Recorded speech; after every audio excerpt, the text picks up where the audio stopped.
Wonderful pass. Give you a little toss.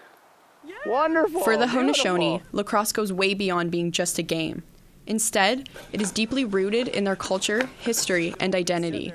I've been playing since I was, 3 years old, so I've been playing for a long time. And for us, when we're born as young boys, we get a cradle or a stick in our cradle. Sorry, a nice wooden stick. Everybody like this, hand down.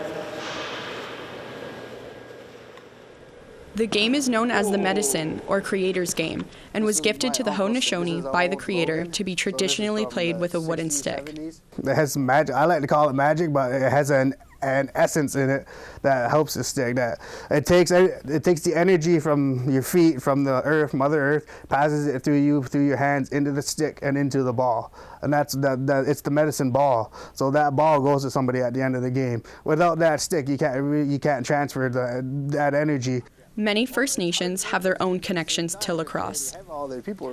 But for the Haudenosaunee, the game is used for healing and to spread good medicine. In essence, it's a stick ball game, but for me as a Haudenosaunee Cayuga Nation member, it's a medicine game. It's a medicine game, and when I look at the ball, I look at the ball that we play with. There's medicine in that ball. There's medicine in the stick. There's medicine in our spirit. And so I want them to understand, like I say, that it has a totally different connotation. The Haudenosaunee sent a lacrosse team to the 1904 Olympics, winning a bronze medal, but as one of the 2 teams Canada sent. Lacrosse will return to the Olympics in 2028, having been absent since 1908. And the Haudenosaunee want to be there, but as their own team. First Nations people originated the game, but after colonization, the game was rewritten by non-Indigenous people. And in the late 1800s, First Nations were banned from even competing or playing with non-Indigenous people.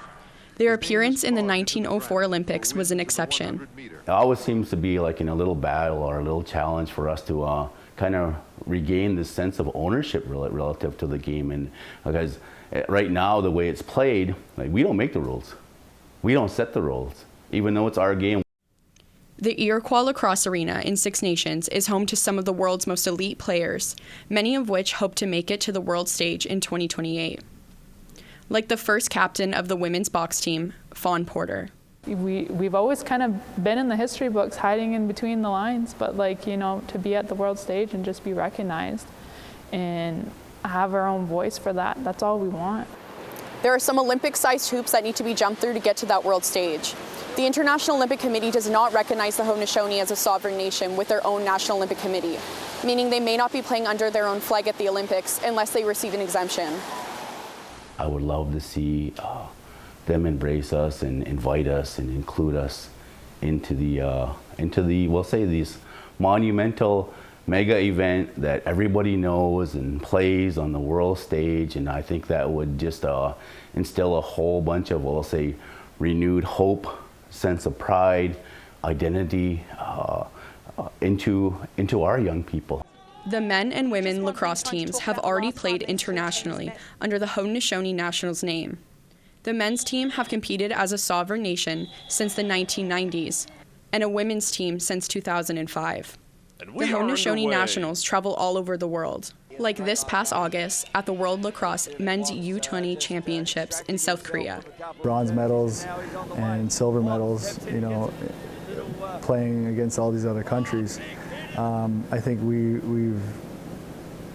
it speaks for itself what we've done on the world stage as far as competing goes. So I think we definitely have a right to be in there. But yeah, as far as it goes by player, I think that's more of it's not individual because it is the organization, and the organization has proven itself to be at least top 3 teams in the world. Porter remains optimistic that her team will make it to the LA Games. We are going to be recognized, and we're going to use the sport for good and use it to help the communities and also just be there with the world stage, you know what I mean? We're not coming with malicious intent or anything like that. We just want a seat at the table. According to a CBC report, the Haudenosaunee Nationals organization have had informal conversations with the IOC, and they hope to eventually meet with the IOC's president in the new year to find a solution. The Haudenosaunee say, above anything else, they want to be acknowledged and involved. It's important because that just tells the world that we have a seat at the table, and the world will recognize us as our own sovereign nation, our own sovereign people. Like, there's Canada and the United States, but, everyone hears of the Haudenosaunee, but there's no full recognition of us yet. And that needs to be done because, it's just one step closer to either reconciliation or, just recognizing people. Without representation of his people, wooden lacrosse stick maker Daniel Henhock says he will be reluctant to watch the 2028 games. I probably won't watch if they don't play. Like, there's nobody representing me and my people there, our nation, our game.